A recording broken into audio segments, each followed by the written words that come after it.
So we're here to ask the question, what does a feminist utopia look like? Well, it might just look like the 1993 action movie Demolition Man. I know what you're thinking. How can that testosterone-filled action film depict a feminist utopia? Well, you'd be surprised.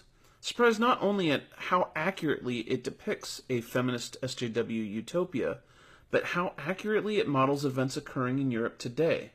Before I begin, I do have a couple of things to say. Number one, this movie is awesome.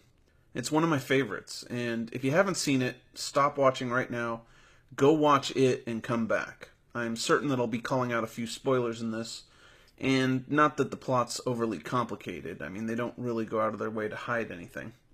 And two, there are legitimate gripes feminists can make about this film. It's a movie with pretty much a sum total of two women in it, one of which is a sidekick / supporting cast member, and the other one is not only an extra, but a cook. And, I mean, there's plenty of opportunities to virtue signal in this film.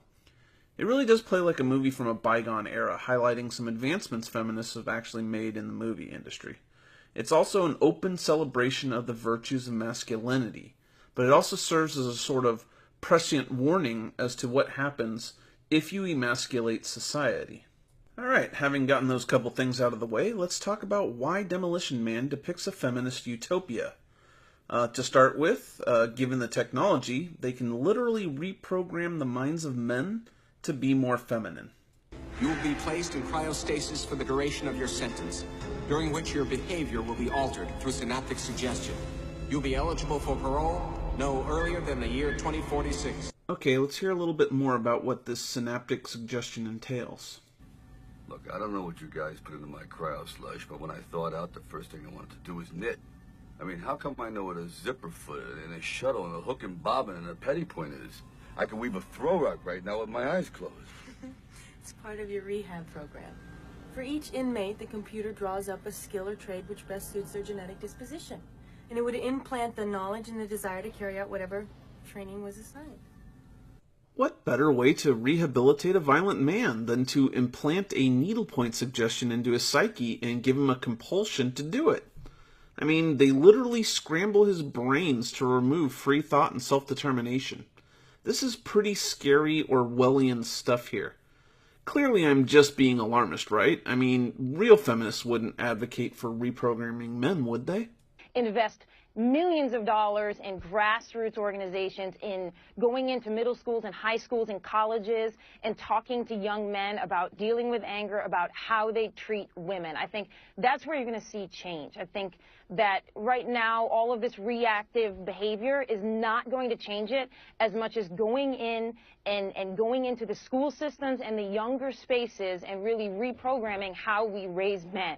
Yeah, we're fucked. Alright, let's talk about the second way in which this is a feminist utopia, and that is the nanny state. I'll let Sandra Bullock explain this one. You, give me a Marlboro. Yes, of course, right away. What's a Marlboro? Just a cigarette, any cigarette. Smoking is not good for you, and it's been deemed that anything not good for you is bad, hence illegal. Alcohol, caffeine, contact sports, meat. Are you shitting me? I don't need to go too far into this one, but is it really hard to imagine health and safety laws like these? Free will's already been off the table in this society anyway, so I'm not really surprised. And you think it's crazy? I mean, look at the current scrutiny that the NFL's come under lately. And this seems a great segue into the next feminist utopia ideal, offensive language policing. John Spartan, you are fined 1 credit for a violation of the verbal morality statute. What the hell is that? John Spartan, you are fined 1 credit. Bad language, chocolate, gasoline, uneducational toys, and anything spicy. Yes, feminist utopias would have no offensive language. None whatsoever. I mean, imagine if they could monitor your words at all times and give you citations for every microaggression. And this leads us into the next way in which this is a feminist utopia. Masculine behavior is derided as primitive, and that's the current cultural norm. Caveman, the Demolition Man's an animal. Well, if you had read my study, you would know that this is how insecure heterosexual males used to bond. What do you think you're scratching, Caveman? John Spartan, you are fined Me? 1 credit. Don't need the Neanderthal. cares what this primate thinks? Oh, here comes the Neanderthal. What would you say if I called you a brutish fossil, symbolic of a decayed era, gratefully forgotten? I don't know. Thanks. Well, you get the point. So, how else is this a feminist utopia? Well, how about men being sensitive? I don't know. Lately, I just don't feel like there's anything special about me.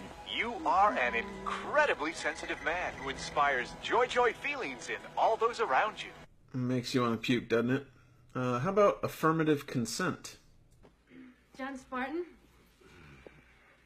There is, of course, a well-known and documented connection between sex and violence.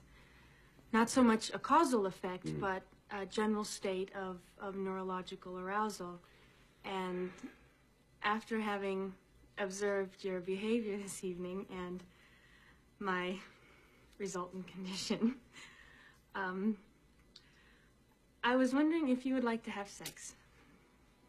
Yeah, we're fucking doomed as a species. And look at his face. That's the look of a man who lost his boner in that moment of intimacy. And the link between sex and violence? Yeah, not really very subtle there, is it? I mean, some feminists consider the act to always be violent oppression. So, why not just do away with sex altogether? Now just relax. We'll begin in a few seconds. Begin what? Having sex, of course. This movie predicts so many things so accurately, even VR sex. What's wrong? You broke contact. Contact? I didn't touch you yet. But I thought you wanted to make love. Is that what you call this? First sex has been proven to produce higher orders of alpha waves during digitized transference of sexual energies. All right, Oxley, what do you say we just do it the old-fashioned way? Ew, disgusting. You mean... Yeah, he means PIV, and I know that thought's kind of revolting to you. So, have I sufficiently made the case? Good. Now let's talk about the issues of an emasculated society. For example, dealing with conflict. Maniac is imminent. Request advice. With a firm tone of voice, demand maniac lie down with hands behind back.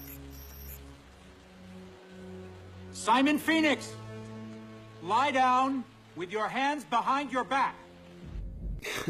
Look at them. They're so pleased with themselves. They know exactly how this is going to go. It's unthinkable to them that he might not comply.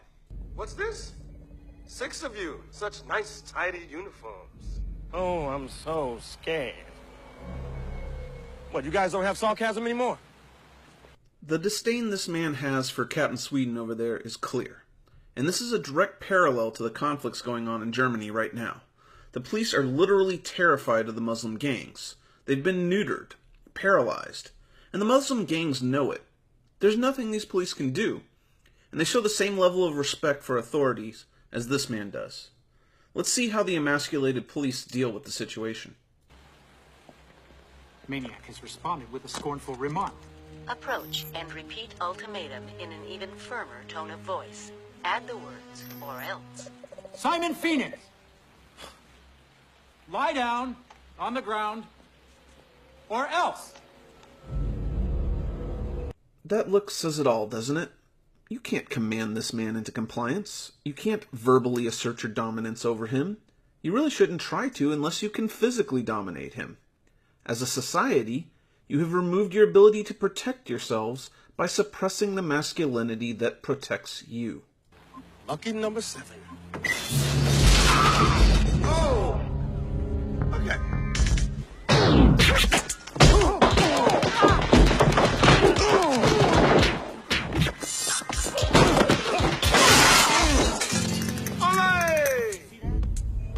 We're police officers. We're not trained to handle this kind of violence. You see, we have become a society of peace, loving, and understanding, and we are, quite frankly, not equipped to deal with this situation. The second pitfall of the society is the Orwellian suppression of liberal values in the name of the collective good. While you were sleeping, everyone in the city was installed code. It was a brilliant idea by Dr. Cocteau that an organically bioengineered microchip be sewn into the skin. Sensors all over the city can zero in on anyone at any time. I can't even conceive a visual of what you police officers did before it was developed. We work for a living. This fascist crap makes me want to puke. You got the salt over there, Bob? Salt is not good for you, hence it is illegal. Even you must appreciate the persuasively tranquil humanity of the cryo-prison system. I don't want to spoil your dinner, pal, but my cryo sentence was no sweet lullaby. I had feelings and I had thoughts. How about a 36-year nightmare about people caught in a burning building? You were awake? I don't think so. I do think so. And my wife beating her fist against a block of ice that used to be her husband. Then you were nice enough to wake me up and let me know everything that meant something in my life is gone. It would have been more humane to stake me down and leave me to the fucking crows. And just to nail the point home, we get the voice of Sargon of Akkad as played by Dennis Leary. See, according to Cocteau's plan, I'm the enemy. Because I like to think. I like to read. I'm into freedom of speech and freedom of choice. I'm the kind of guy who likes to sit in a greasy spoon and wonder, gee, should I have the T-bone steak or the jumbo rack of barbecue ribs with the side order gravy fries? I want high cholesterol. I want to eat bacon and butter and buckets of cheese, okay? I want to smoke a Cuban cigar the size of Cincinnati in the non-smoking section. I want to run through the streets naked with green jello all over my body reading Playboy magazine. Why? Because I suddenly might feel the need to, okay, pal? I've seen the future. You know what it is? It's a 47-year-old virgin sitting around in his beige pajamas drinking a banana broccoli shake singing, I'm an Oscar Mayer wiener. You live up top, you live Cocteau's way. What he wants, when he wants, how he wants. Your other choice? Come down here, maybe starve to death. This movie was fantastic. All of its predictions are coming true. Even this one. Hold it. The Schwarzenegger Library? Yes, the Schwarzenegger Presidential Library. Wasn't he an actor when you... Stop. He was president? Yes. Even though he was not born in this country, his popularity at the time caused the 61st Amendment, which states that... I don't want to know. Despite this movie being made in 1993, prior to Arnold's career in politics, an attempt to amend the Constitution for Arnold actually occurred in 2004. So let's talk a little bit about the relevance of this film to today. Access granted, Officer Huxley. Accessing Simon Phoenix, Deep File Rehab 65R, Urban Combat Kill, Torture Methodology, Computer Override Authority, Survival Tactics, Terrorism Tactics, Weapons Training, Martial Arts, Murder, Death, Kill, Explosives Technician, Violent Behavior.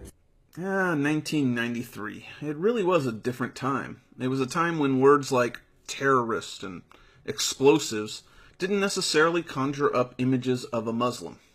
This film, for all its graces, asked the question, what happens when you mix a feminized society with hypermasculine terrorists? And it unfortunately missed one key element.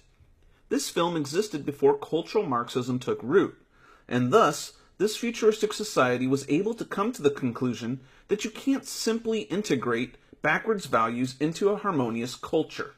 The migrant crisis of Europe that's going on today is a prime example of this, but we as a society are unable to address it. What this film failed to predict is the element in society telling you that you can't blame Wesley Snipes' character for his actions. It's just a cultural difference, and saying that the problems are in his actions is oppressive and racist.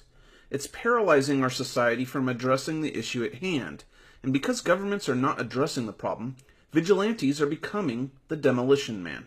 It used to be that you could condemn barbaric behavior, but modern society has made this taboo. This oppression of speech is causing massive unrest in a populace that is currently under assault, and witnessing a complicit government. The filmmakers could not have predicted this. The idea that horrific acts would one day not be condemned was unthinkable back in 1993. The feminist utopia in Demolition Man will never come to be. Not that we would ever want it to. One of two things will happen in the next 20 years. Western man will reattach his balls, or civilization will fall. Thanks for listening. How can you justify destroying a $7 million mini-mall to rescue a girl whose ransom was only $25,000? Fuck you, lady!